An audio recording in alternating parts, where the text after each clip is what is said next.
I've been paying my brother's college tuition for 3 years. Last week, I asked him to help me move into my new apartment. He laughed and said, "Hire movers. I'm not your handyman." So I told him his next semester is on him. Now Mom is begging me to reconsider. My name's Nick, I'm 29, and until about 10 days ago, I genuinely believed the most annoying thing in my life was the fact that my apartment's hot water heater had a personal vendetta against me every single morning. Cold showers in January. Real character building stuff. But no, turns out that was a spa day compared to the moment my own brother looked me dead in the face and essentially told me I was nothing more than a walking checkbook with legs. So buckle up, because this one's a ride. Let me give you some background so this all makes sense. I grew up in a mid-sized town in North Carolina. My dad, Garrett, was a diesel mechanic who worked on long-haul trucks for a regional freight company. Good man, honest worker, but the pay was modest at best. My mom, Jolene, worked part-time at a dental office doing billing and reception. Between the two of them, they kept the lights on, kept food on the table, and made sure me and my younger brother Tully never went without the basics. But extras? Extras were rare. College savings? Basically non-existent. I'm 4 years older than Tully. And look, I love my brother. Or at least I did before last Tuesday. Growing up, we were close the way brothers in a small town tend to be. We shared a room until I was 16, played on the same little league teams, spent entire summers fishing at a creek that was probably 60% mosquito habitat. It was a good childhood. Not fancy, but solid. Here's where the dynamic starts to shift though. When I graduated high school, there was no money for college. Zero. My dad sat me down at the kitchen table, and I'll never forget the look on his face. It was the look of a man who wanted to give his kid the world and physically could not afford to hand him a semester. He told me he was sorry, told me he'd help however he could, but tuition was out of the question. So I did what a lot of kids in my situation do. I went to work. I got a job at a commercial plumbing company as an apprentice. It was brutal, unglamorous, backbreaking work. I spent my first 2 years crawling under houses and sweating through coveralls in July heat that could melt asphalt. But I learned the trade fast, got licensed faster, and by the time I was 23, I was running my own small crew doing residential and light commercial jobs. By 25, I'd saved enough to start my own LLC, took every terrifying risk in the book, maxed out a business credit line, and built a plumbing and HVAC contracting business from scratch. It was not glamorous. I'm not sitting here telling you I became a millionaire overnight. But by 27, the company was clearing solid 6-figure revenue. I had 4 full-time employees, and I was finally breathing. I bought a truck I actually wanted instead of one I could barely afford. I started putting real money into savings. Life was working. Now here's where Tully comes in. When Tully graduated high school 4 years after me, the financial situation at home hadn't changed much. Dad was still turning wrenches. Mom was still filing insurance claims. There was no college fund for Tully either. And Tully, to his credit, was a smart kid. Good grades, decent SAT scores, genuinely interested in going to school for business administration. He had ambitions. He wanted to do something with his life, and I respected that. So when Tully got accepted to a state university about 2 hours from home, and the financial aid package covered roughly half the cost, there was a gap. A big one. About $11,000 a semester after aid, which covered tuition, fees, and a basic meal plan. Room and board was separate. Books were separate. The kid was looking at needing roughly $14,000 a semester all in to make it work. Mom called me. And this is important, because the way she framed it set the entire tone for the next 3 years. She didn't demand. She didn't guilt trip. She said, "Nick, I know this is a lot to ask, and you have every right to say no. But your brother has a real shot here, and your dad and I just don't have it. If there's any way you could help, even partially, it would change his life." And I said yes, because that's what family does. Or at least, that's what I thought family does. I set up a direct payment plan with the university's bursar office. Every semester, I wired the balance after financial aid. I covered tuition, fees, meal plan, and a modest housing stipend so Tully could live in a shared apartment near campus instead of commuting 2 hours each way. I also sent him $400 a month for groceries, gas, and incidentals. All told, I was spending roughly $32,000 a year on my brother's education. Over 3 years, that comes to just north of $96,000. Out of my business earnings. Out of money I could have reinvested, saved, or used to buy property sooner. And I did it gladly. I never once threw it in his face. Never brought it up at Thanksgiving. Never used it as leverage. When Tully called to tell me he'd made the dean's list his sophomore year, I told him I was proud of him and took him out to dinner. When he needed a new laptop because his old one finally died, I bought him a MacBook Pro and shipped it overnight. I did these things because I remembered sitting at that kitchen table with Dad, and I never wanted Tully to feel that helplessness. For 3 years, I thought we had an understanding. Not a transactional one, just a basic human one. I help you, you appreciate it, and when the time comes that I need something, you show up. That's how family works. That's the unspoken contract. Except nobody told Tully about the contract. About 3 weeks ago, I closed on my first real apartment. Not a rental, a purchase. A 2-bedroom condo in a nice part of Raleigh that I'd been eyeing for over a year. It was a huge milestone for me. The first piece of real estate I'd ever owned. I was genuinely excited. I called Mom and Dad, and they were thrilled. I called a couple buddies from work, and they offered to help me move the big stuff. And then I called Tully. I told him I'd just closed on the place, told him I was moving in the following Saturday, and asked if he could come down for the day to help me haul furniture and unpack boxes. Nothing crazy. Just a brother helping a brother move into his first home. The kind of thing you don't even think twice about. There was a pause on the line, and then Tully laughed. Not a chuckle, not an awkward half laugh while he checked his schedule. A full, genuine, dismissive laugh. And then he said the words that I have replayed in my head roughly 400 times since. Hire movers, man. I'm not your handyman. I didn't say anything for about 5 seconds. Which, if you've ever been on a phone call where someone just detonated a grenade into the conversation, you know 5 seconds of silence feels like 5 geological ages. My brain was doing that thing where it tries to process an input that doesn't match any known pattern of expected human behavior. Like when your GPS tells you to turn left into a river. I said, "You serious right now?" And Tully, without a shred of hesitation, said, "Yeah, dude, I've got stuff going on. It's not really my thing. Just hire a crew. You can afford it. You can afford it." That sentence, coming from the person whose entire educational existence for 3 years had been financed by the person he was currently telling to hire professionals for a 6-hour moving job. I said okay. I said I'd figure it out. And I hung up. I sat in my truck in the parking lot of my new building for about 20 minutes, just staring at the dashboard. And in that silence, something shifted. Not anger, not sadness, something colder, something more calculated.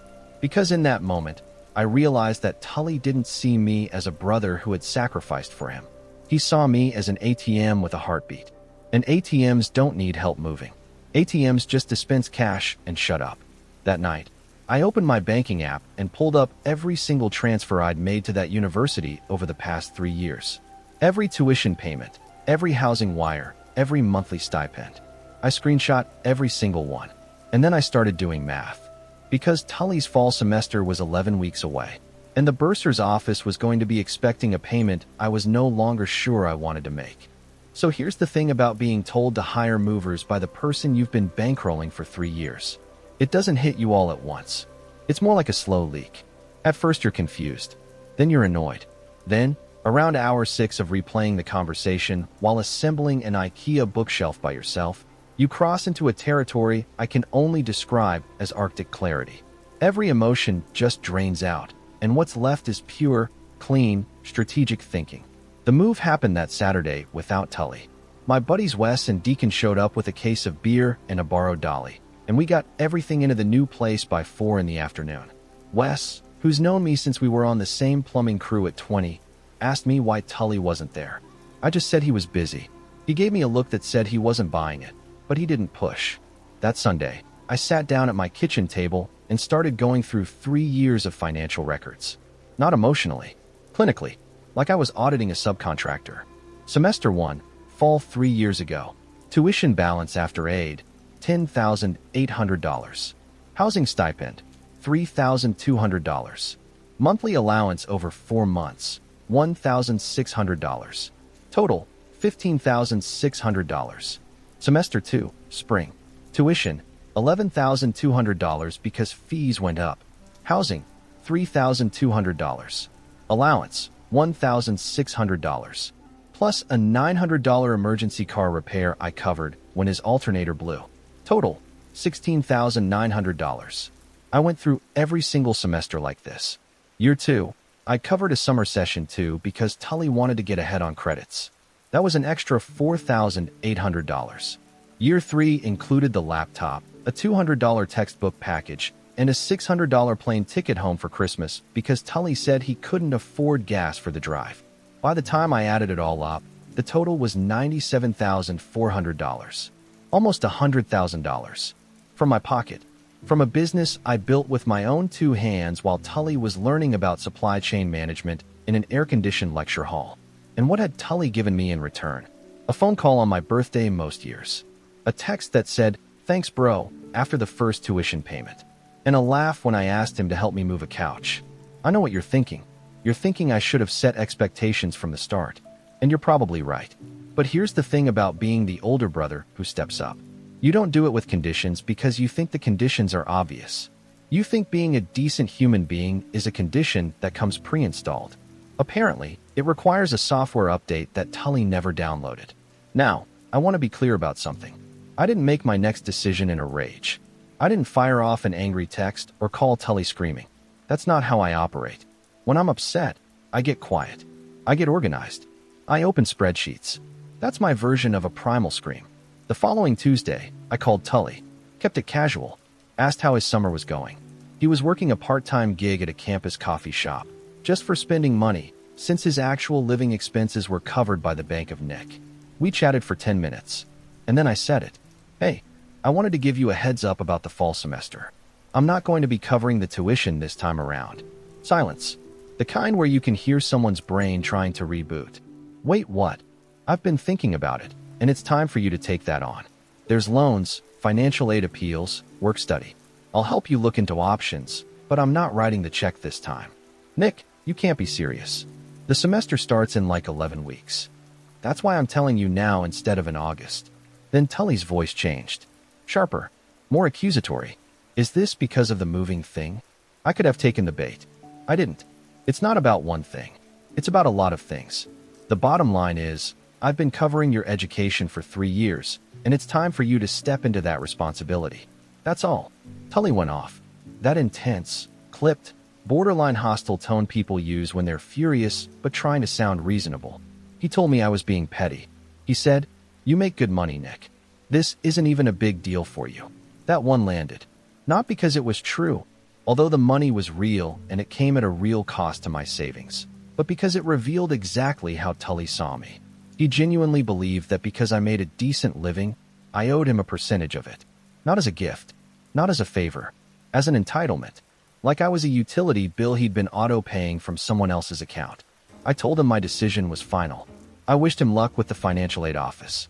And I hung up. Within 45 minutes, my phone rang. Mom. I want to be fair to my mom here, because Jolene is not a villain in this story. She's a good woman who loves both her sons and has spent her entire life trying to keep the peace. But she walked into this conversation carrying a script that Tully had clearly written for her. Nikki, what's going on? Your brother just called me in a panic. He says you're pulling his tuition? I told her it wasn't a misunderstanding. I told her I loved Tully, but that I'd been footing a bill approaching 6 figures and that I couldn't keep doing it. I told her about the moving day phone call. I told her what Tully had said, and Mom didn't deny it. She paused and then said, "Well, honey, you know Tully. He's always been a little independent." Independent. That's the word she used. For a 25-year-old man whose entire educational existence was subsidized by his older brother. Like he was some free-spirited backpacker instead of a guy who literally could not pay his own tuition. I told Mom I wasn't angry. I told her I didn't hate Tully. I told her this wasn't revenge. It was a boundary. I'd given nearly $100,000 over 3 years, asked for one afternoon of help, and been laughed at. The math on that relationship didn't work anymore. Mom started crying. Softly, not dramatically, which honestly was worse. She said, "He's so close to finishing, Nick. If he has to drop out now, he'll never go back. You know how your father and I can't cover it." And that part was true. Tully was heading into his senior year. 1 year left. 2 semesters. Roughly $28,000 if the pattern held. And if he dropped out now, that first $97,000 was basically thrown into a bonfire. I understood the logic. I really did. But here's what Mom didn't understand. And what Tully absolutely did not understand, this was never about the money. I could write that check. I'd already proven that 6 times over. This was about the fact that my brother saw me as a service, not a person. And no amount of, but he's almost done, changes the fact that I'd been running a one-way charity for 3 years, and the recipient couldn't even be bothered to help me carry a box. I told Mom I needed some time to think. That was partially true and partially strategic. I needed her to stop calling me every 4 hours, and I'm thinking about it. Buys that kind of space. But I wasn't thinking about reversing my decision. I was thinking about something else entirely. Because after I hung up with Mom, I logged into the email account I use for the university's parent portal and started scrolling through old correspondence. Something had been nagging at me since the phone call with Tully. Tully had told me his financial aid covered about half his costs. That was the basis for everything. The reason the gap was around $11,000 a semester. The reason I'd been writing checks that size for 3 years. But when I pulled up his most recent financial aid award letter, the numbers didn't match. The aid package wasn't covering half. It was covering closer to 65%, which meant the actual gap should have been around $7,800 a semester, not $11,000. Tully had been inflating the number for at least the last year, possibly longer. And the difference, somewhere between $3,000 and $4,000 a semester, had been going somewhere that wasn't tuition. I stared at that screen for a long time, and then I started pulling every single award letter from every single semester. All right, stick with me here because this is where the story goes from frustrating to genuinely infuriating. I spent the next 2 days going through every financial aid award letter from all 6 semesters plus that one summer session. The university's parent portal had them all archived, and what I found made me want to put my fist through the drywall, which I didn't do, because I just closed on this place, and I'm not about to pay for a repair on a wall I haven't even hung pictures on yet. Here's the breakdown. Year 1, the numbers Tully gave me were accurate. His aid covered about 52%, and the gap was legitimately around $10,800 per semester. Year 2, his aid went up. He'd qualified for an additional need-based grant and a merit scholarship worth $2,200 per semester. That should have dropped the gap to roughly $8,600. But Tully still told me he needed $11,000. Year 2 overage, including a padded summer session, roughly $5,900. Year 3 was the worst. His aid increased again, dropping his actual gap to about $7,200 per semester. But the number Tully quoted me? Still $11,000. That's a $3,800 overage per semester times 2, $7,600. Total amount Tully had collected above and beyond his actual tuition obligations over 3 years, approximately $13,500.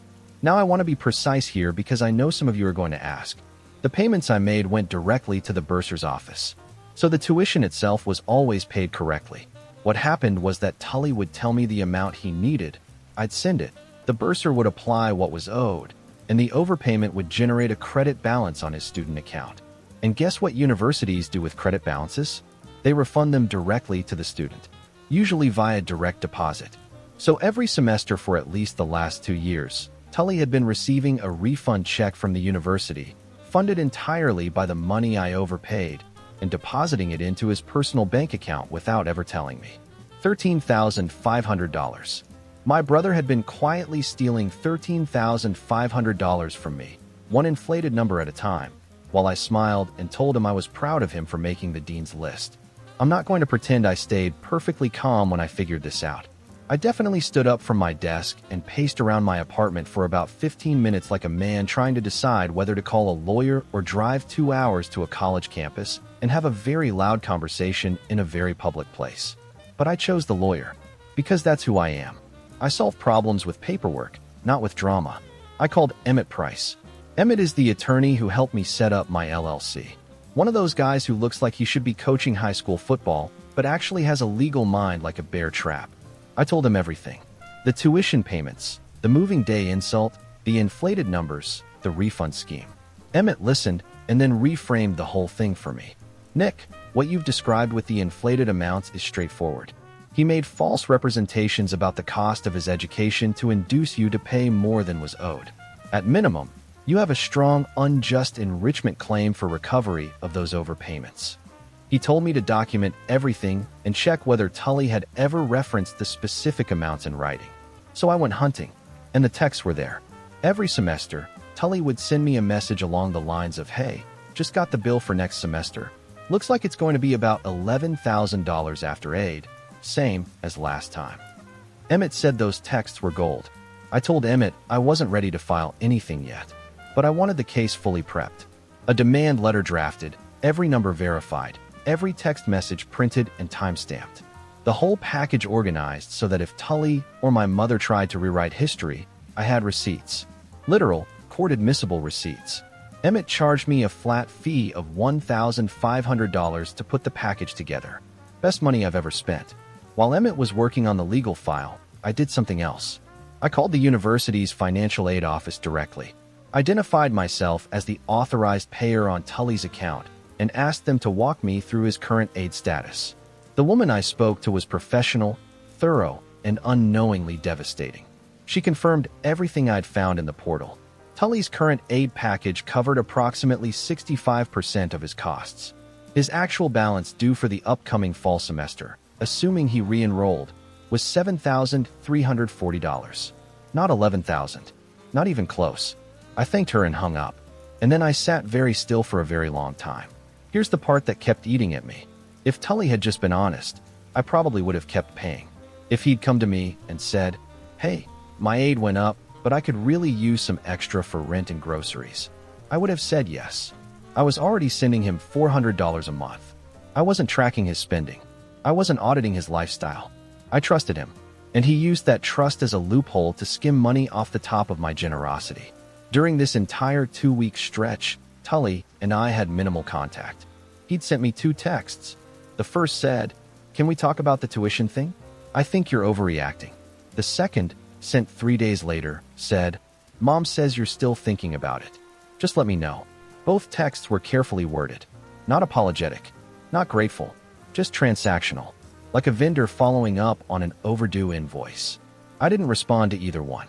Mom called twice more. The first time, she asked if I'd made a decision. I told her I was still processing. The second time, she tried a different angle. She said Dad was worried. She said Garrett had been quiet all week, barely eating, stressed about the idea of Tully not finishing school. That one hit me harder than I'd expected. My dad had busted his knuckles on diesel engines for 30 years so his kids could have better lives, and now his boys were at war over money. I hated that. But I also knew that the person who'd created this situation wasn't me. I hadn't inflated numbers. I hadn't pocketed refund checks. I hadn't laughed when asked for help. Tully had done all of those things, and the fact that Dad was collateral damage in Tully's consequences didn't make those consequences less earned. 2 weeks after the moving day phone call, my legal file was complete. Emmett delivered it as a bound folder and a USB drive. Every payment I'd ever made. Every aid award letter. Every text message from Tully quoting inflated figures. A spreadsheet showing the semester-by-semester discrepancy totaling $13,500. And a drafted demand letter that, if sent, would formally request repayment of the overage and reserve the right to pursue civil recovery. I put the folder in my desk drawer and the USB drive in my fireproof safe. And then I waited. Because the next move wasn't mine. It was Tully's. He just didn't know it yet. That Friday, I got a text from Tully that said, "Just wanted to let you know, registration for fall opens next week. Really hoping we can work this out. Let me know, bro. Let me know, bro." Like I was a customer service rep, and he was inquiring about a pending order. No apology. No acknowledgement. No mention of the moving day. Not even a thank you for the 3 years of funding that got me this far. Just let me know, bro. I put my phone down, looked out the window of my new apartment that I'd carried every single box into without my brother's help, and smiled. Because the conversation we were about to have was going to be very, very different than the one Tully was expecting. The week after I got that "let me know, bro" text, I made a call. Not to Tully.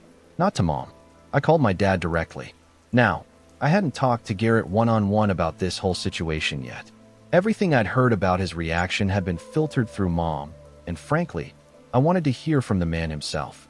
Dad and I have a different dynamic than Mom and I. Garrett doesn't do long emotional conversations. He speaks in short sentences and expects you to fill in the blanks with common sense. When I was 20 and told him I was starting an apprenticeship instead of going to community college, he just nodded and said, "Learn it right." That was the entire conversation. 6 years later, when I told him I was starting my own business, he said, "Don't cut corners on insurance." That's Garrett. I drove over to my parents' place on a Saturday morning. Found Dad in the garage, elbow deep in something mechanical. He was rebuilding the carburetor on a 1987 Chevy pickup he'd been restoring for 3 years. I grabbed a shop rag, leaned against the workbench, and told him everything. Dad didn't say anything for a long time. He just kept working, hands steady, jaw tight. Finally, without looking up, he said, "You got proof?" "Real proof." I said yes. Dad set down his wrench, looked at me, and said, "Then you do what you need to do. Your mother won't like it. But that boy took advantage, and he knows it." That was the moment I knew I wasn't the one being unreasonable. Because Garrett, the most measured, least dramatic human being on the planet, had just told me that Tully was in the wrong. If Dad was seeing it clearly, then I wasn't blinded by hurt feelings. The math was the math. I called Tully, told him we needed to meet in person. He suggested his apartment near campus, but I shut that down. This conversation was happening on neutral ground. I told him to meet me at a diner off I-40, roughly the halfway point between us. Tuesday evening, 6 o'clock. Tully agreed. He sounded cautiously optimistic, like he figured I'd cooled down and was ready to resume writing checks. I let him think that. That Tuesday, I showed up 10 minutes early, ordered coffee, sat in a booth near the back. In my truck, I had the legal folder. I wasn't planning to bring it inside unless I needed to. The goal was to have an honest conversation and give him exactly one chance to do the right thing. Tully walked in at 6 on the dot.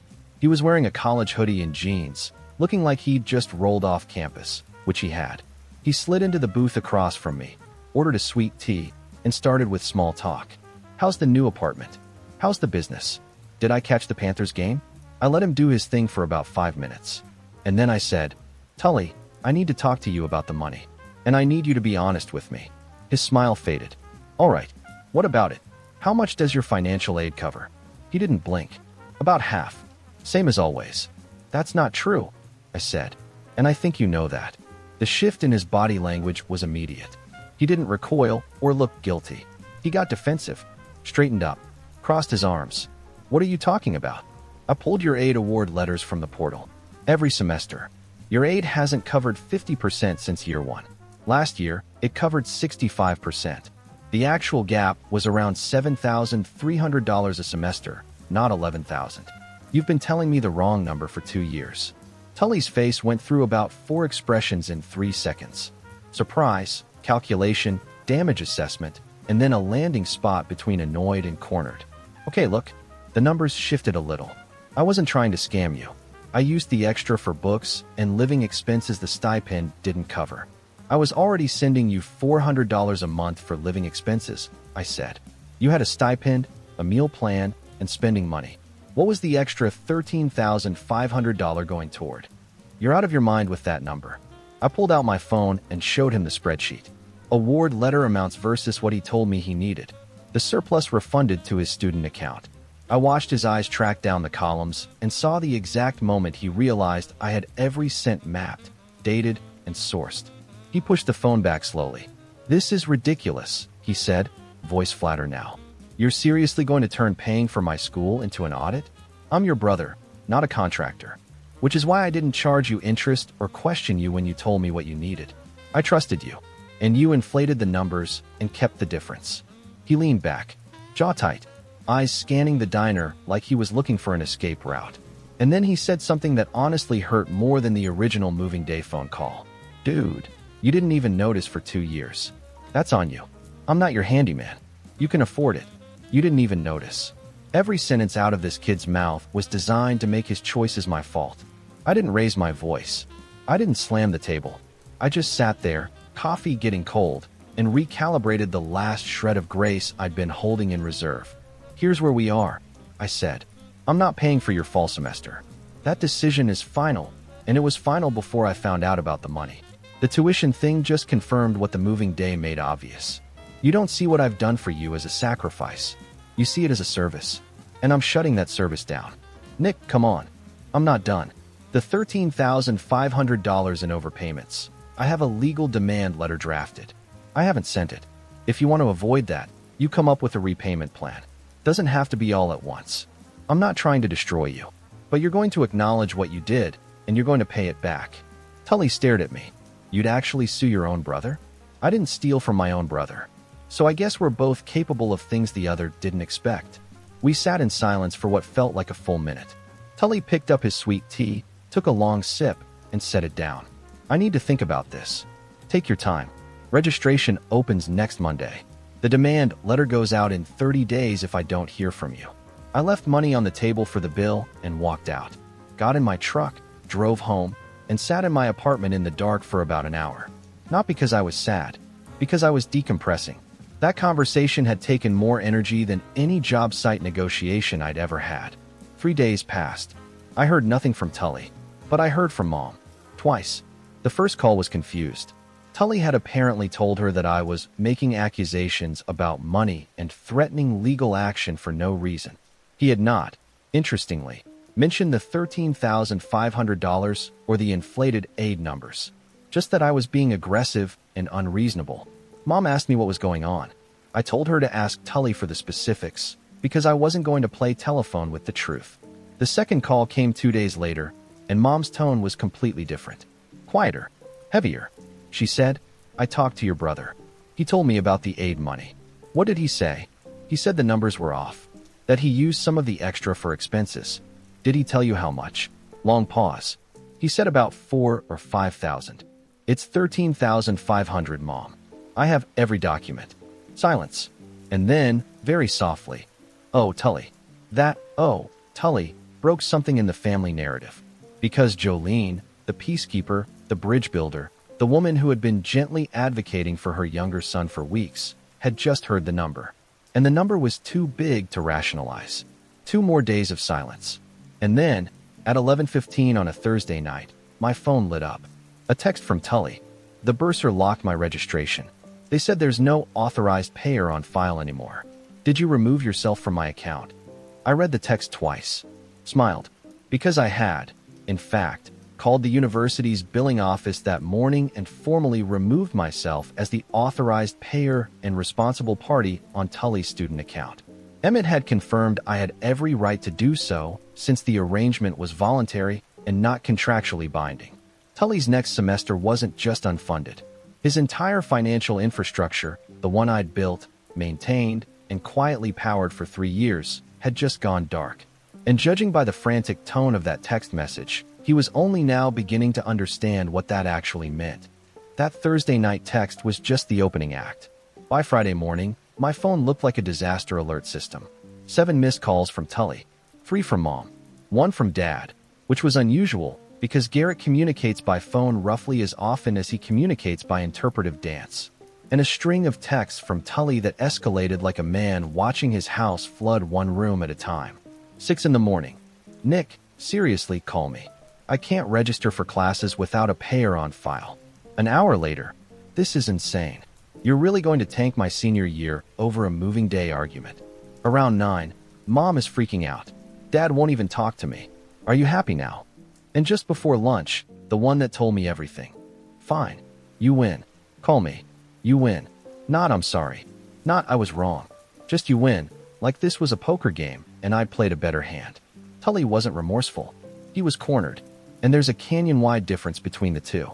I didn't call him right away. I went to work, ran a crew through a commercial install on a new dental office in Cary, handled 2 client callbacks, and ate lunch in my truck in a parking lot. Normal day. Because my life doesn't stop just because my brother decided to detonate his own. I called Tully at 4:30. He picked up on the first ring. Nick, thank you for calling. His voice was controlled. The kind of calm that takes effort, which meant he was anything but. I got your messages, I said. What do you want to talk about? I need to register for fall. The deadline is Monday. Without a payer on file, I can't lock in my classes. If I miss the window, I lose my enrollment status and maybe my aid package. I understand. But those are your problems now, Tully. I removed myself from the account because I'm no longer funding your education. Okay, but can we at least talk about the money you're saying I owe? The $13,500? Yeah. There was a long exhale, and then Tully tried to negotiate. Here's what I'm thinking. You drop the demand letter, and I'll take out loans for senior year. No more asking you for money. Clean break. I almost laughed. Almost. Because the sheer audacity of that proposal was breathtaking in its creative reinterpretation of accountability. Tully's offer was essentially this. He'd stop letting me pay for everything, which I'd already stopped doing, and in exchange, I should forget that he stole $13,000 from me. That's not a negotiation. That's a magic trick. That's not going to work, I said. You took money you weren't owed. You lied about the amounts, semester after semester, in writing. I have every text. I have every award letter. And I have a lawyer who's already built the case. The repayment isn't optional. Nick, I don't have $13,500. I'm a college student working at a coffee shop. Then we'll set up a payment plan. $150 a month after you graduate. $200. Whatever's sustainable. But you're paying it back, and you're acknowledging in writing what happened. Those are my terms. Silence. Then, quietly. And if I don't, then Emmett sends the demand letter, and if that doesn't produce a response, we file in small claims. Your choice. Tully hung up. Didn't say goodbye, didn't say he'd think about it. Just gone. The next 48 hours were the hardest part of this whole experience, and not because of Tully. Because of my parents. Mom called Saturday, and for the first time, she didn't try to mediate. She just cried. She said she'd seen the spreadsheet I'd emailed to Dad. She'd confronted Tully about the exact dollar amount, and Tully had finally admitted it. He'd told Mom that he used the extra money for stuff he needed, and that he didn't think it was that big a deal because Nick wasn't going to miss it. $13,500, skimmed from a brother who'd sacrificed to give him a shot at a degree. Like I'm a vending machine that doesn't audit its own inventory. Mom asked one more time if I'd cover the fall semester. Just one more. I said no. Gently, but without flexibility. Dad called that night. Your mother's upset. But you're not wrong. I told your brother he owes you that money and an apology. Monday came. Registration deadline. Tully did not register for fall classes. I know because Mom told me, in a voice that sounded like she'd aged 5 years in a month.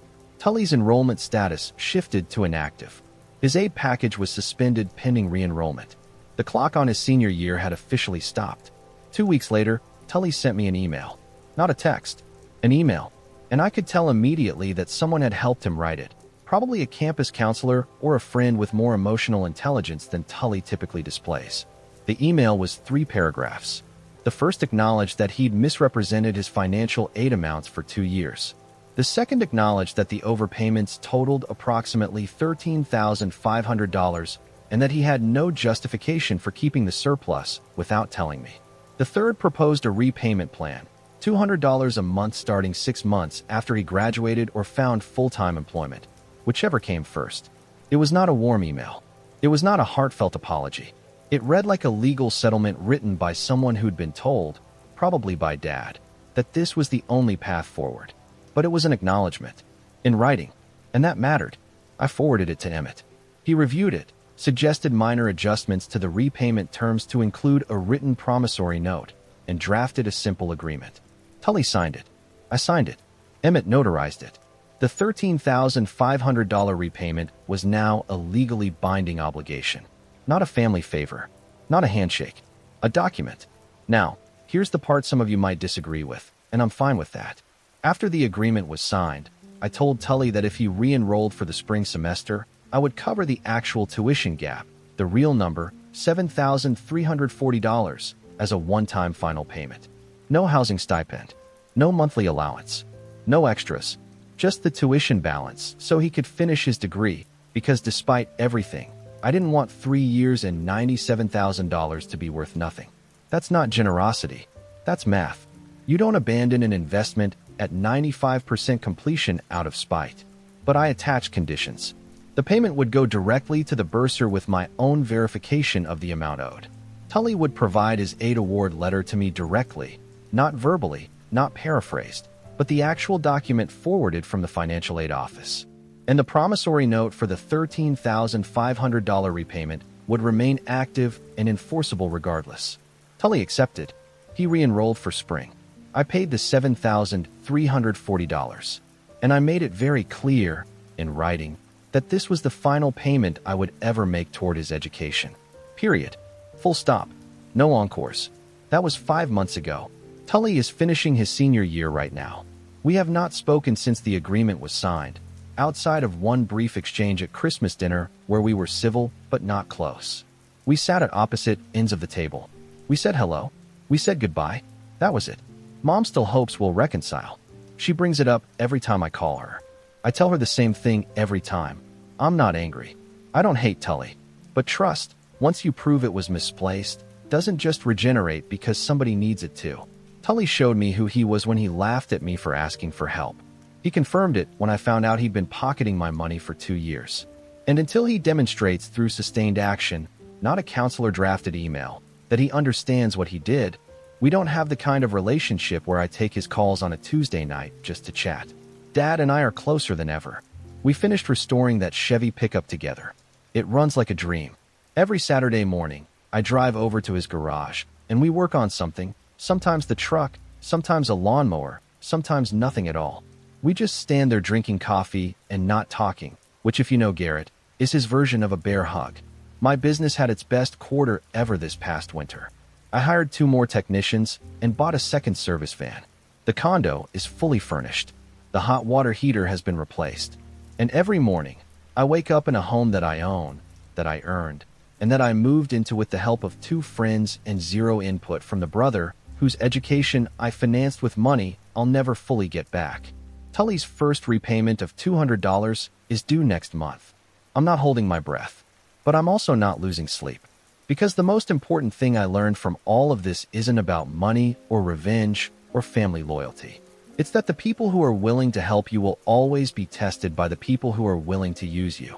And the only thing that separates the two is whether they show up when you need a hand carrying boxes.